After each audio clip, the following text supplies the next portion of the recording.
let's talk a bit about education, which must play a part in this story. You seem to me to be ambivalent about higher education especially. You yourself are a graduate of Stanford, as I mentioned earlier. You have 2 degrees from there.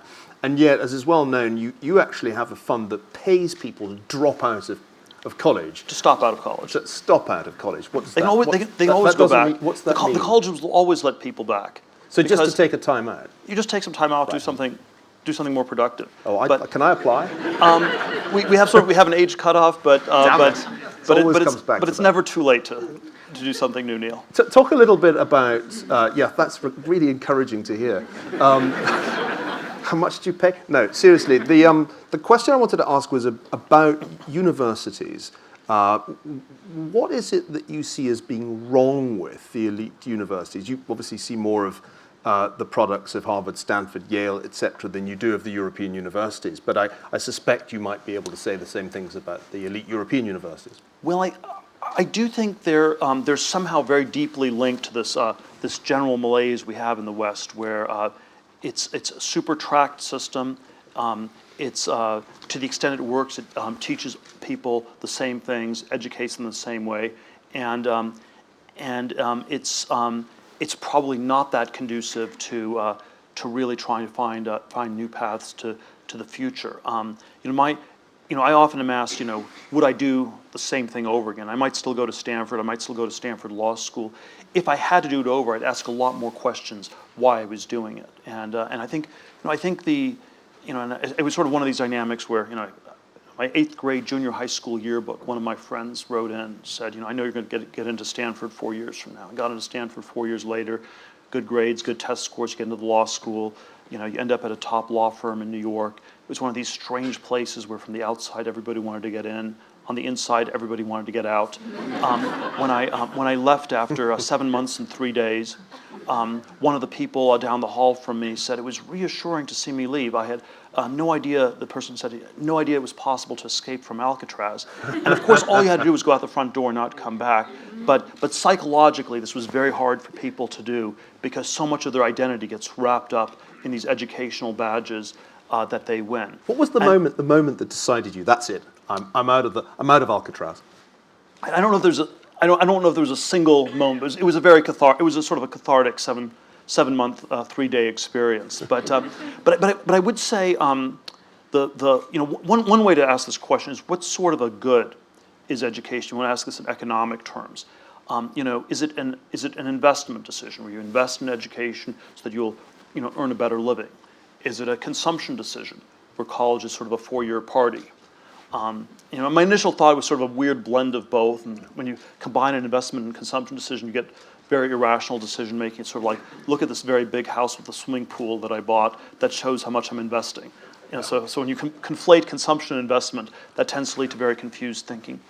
I now think it's actually more that most of the people who go there, the parents who pay for it, the undergraduates who go to college, think of it mostly as an insurance product. And you're paying a lot of money as an insurance product to avoid falling through the cracks in our society. So it's fundamentally much more pessimistic, much more defensive than an investment in the future. It's an insurance against falling through the cracks. And then the problem is that the reality is that it's not an insurance product, it's a tournament. Where if you get into a lesser college, the diploma is a dunce hat in disguise. So if you were the president of Harvard University, if they were to make you president, this is a highly unlikely scenario. And if you had some sort of desire to be lynched and to get all the alumni and all the faculty and all the students to gang up on you simultaneously. Larry Summers nearly achieved that. Yeah, but this would have been what I'm telling you now. What I'm telling you now would be an even faster formula for it. All you'd have to do is say something like, we offer a great education to all these people. It dramatically improves their prospects in life. And obviously, we should just double or triple the enrollment. And at that point, everybody would revolt because so much of the value comes from this zero-sum system of exclusion where it's like a nightclub with a velvet rope, a long line, and that's the fundamental nature of the economic good, which I think is much more troubling. I don't have sort of a complex, complete answer to what the future of education should be, but I think it should be more heterogeneous, less this one cookie cutter, one size fits all analogy. And the somewhat dramatic analogy I've used is that I think 500 years ago, the church was selling indulgences to save people's souls. The universities today are selling diplomas. Actually, it's generally marketed as saving people's souls as well. It's marketed in very, very high-minded ways. And I think we should be as skeptical of it today as we are of what the church was doing 5 centuries ago. And perhaps the Reformation will be comparably disruptive if people revolt against this particular racket. And again, it's not, the idea is not to replace the current university church with a single new church. It is to replace it with lots of different things. But this was, of course, the message that the 16th century reformers had that was very disturbing, was there's no system that will save you. You have to figure out how to save yourself.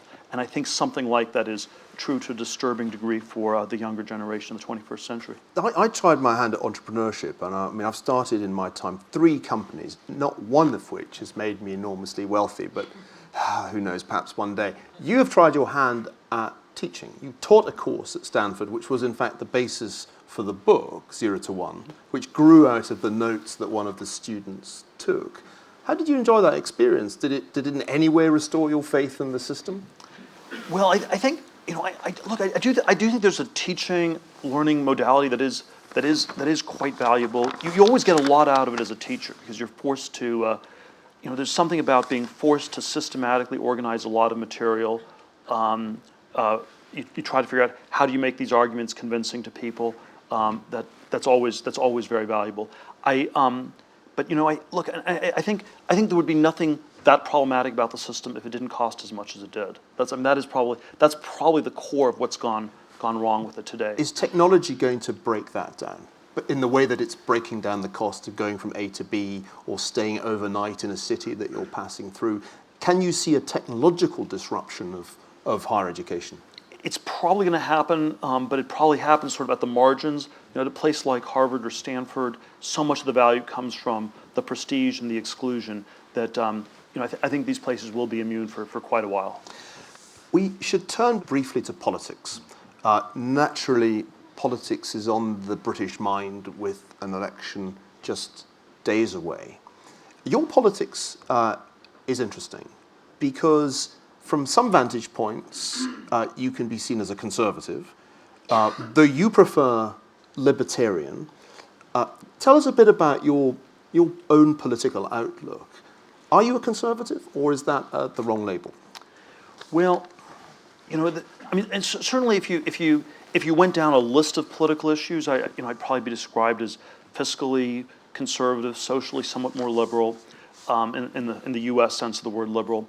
But I think temperamentally, I always think that we put a little bit too much hope in our politicians and political leaders, and so temperamentally, I aspire to be more of a political atheist.